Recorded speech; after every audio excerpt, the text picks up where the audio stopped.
Genesis chapter 38. At that time, Judah left his brothers and went down to stay with a man of Adullam named Hira. Then Judah met the daughter of a Canaanite man named Shua.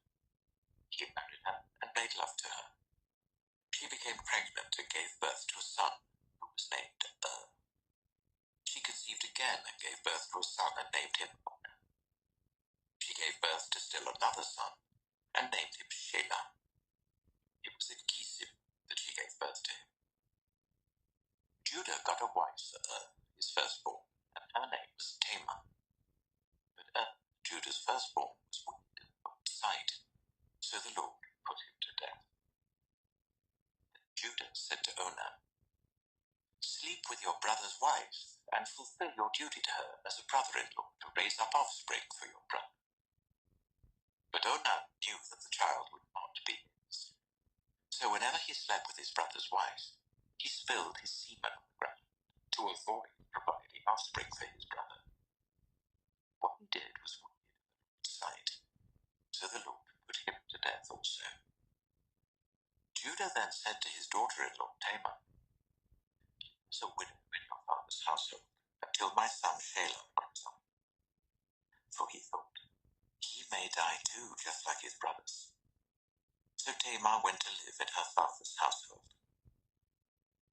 After a long time, Judah's wife, the daughter of Shua, died. When Judah had recovered from his grief, he went up to Timnah to the men who were shearing his sheep, and his friend Hira the Adullamite went with him.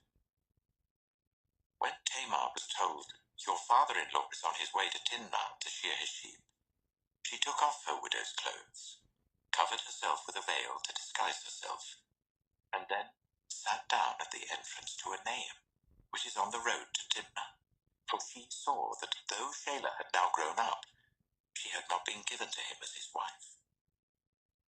When Judah saw her, he thought she was a prostitute, for she had covered her face. Not realizing that she was his daughter-in-law, he went over to her by the roadside and said, "Come now, let me sleep with you." "And what will you give me to sleep with you?" she asked. "I'll send you a young goat from my flock," he said. "Will you give me something as a pledge until you send it?" she asked. He said, "What pledge should I give you?" "Your seal and its cord, and the staff in your hand," she answered.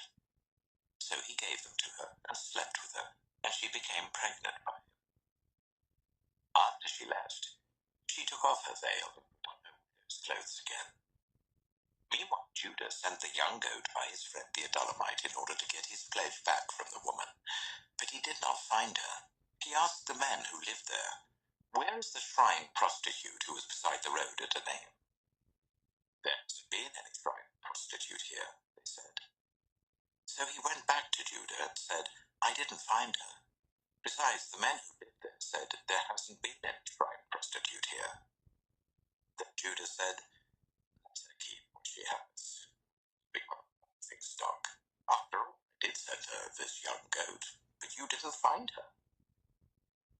About 3 months later, Judah was told, "Your daughter Tamar is guilty of prostitution, and as a result, she is now pregnant."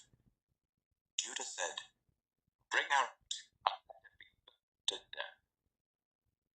As she was being brought out, she sent a message to her father-in-law.